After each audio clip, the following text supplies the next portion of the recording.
think that leads into, I want to talk to you about competition.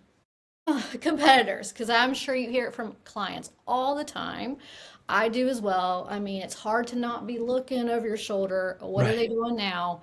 So tell me about how have you handled competition in the agency world? Because there's a lot of agencies, and you've been able to expand outside of Southwest Virginia, which is huge, to be able to go to other states.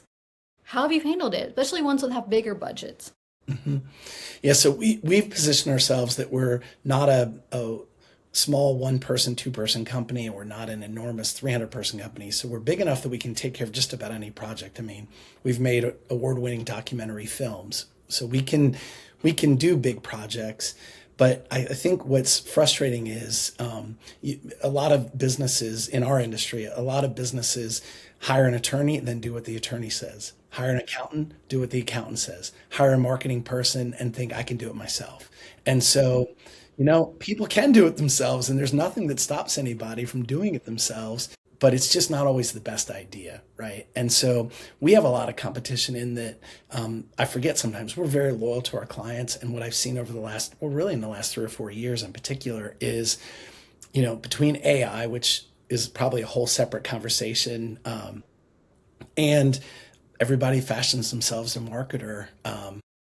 The tried and true principles really stand up, but people don't want to necessarily put in the work to stick with the tried and true principles. So what I've learned is what works best for me is to work with people that want to work with us. Because if people want to work with us, we can help them. If they don't want to work with us, Tara, it almost never works because they're looking for reasons why it won't work.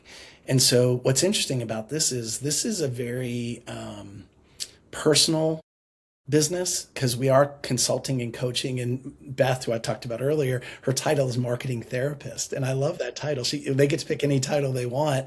Hers is marketing therapist, and it's a great one because we end up being therapists sometimes, right? But um, it is discouraging sometimes because there are companies that fashion themselves as experts in, well, we lost a company to, we were doing some work for a porta potty company, believe it or not.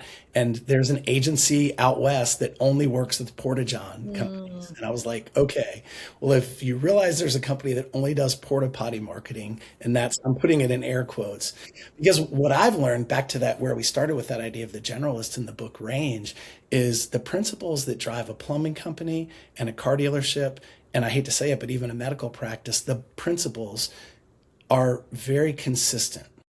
The message is different, the needs of the recipient of whatever it is you're doing is different, but the process of taking people through that and what needs to happen for things to be successful for a nonprofit, a business, a medical practice, they genuinely, I promise you, really are very similar. So we think we can learn things from the architecture firm and apply them to a building company. We can take things from a nonprofit and apply them to a legal practice.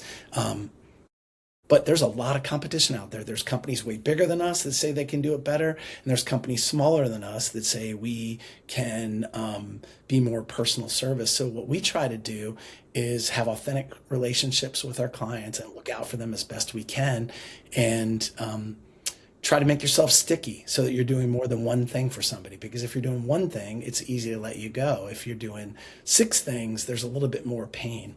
Last thing is, I've been reading a lot. Credit to Drew McClellan. He coaches agencies called Agency Management Institute.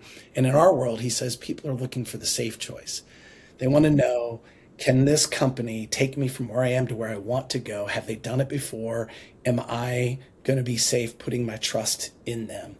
And that's something I've been talking to my team a lot about.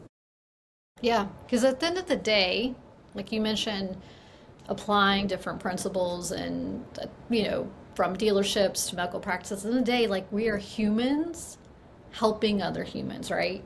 B2C, B2B, patients, clients, customers, whatever you call them, at the end of the day, it's still about helping and serving other humans. So being able to have that trust and deliver that value, which goes back to building really good relationships and saying what you're going to do and being honest about that and being transparent. Like, these are the things we do really well. The things that we're not a good fit for you is this, and we would recommend you Somebody go, else. yeah, which Yeah. is huge. And I think that, like you hitting on that, is a lot of businesses get so distracted by having to oversell and overpromise, like do the dog and pony show because they want to win that client or customer. But then when it gets passed off to the internal team from the sales team or business development team, then you have a mess on your hands because they can't deliver what was oversold, right? So then that trust goes down, the bad reviews go up. It's now you're creating a really bad brand for not only your customers and clients, but now prospects are going to start seeing that. So, yeah, I think you hitting on there's always going to be competition, right? But how you show up is important.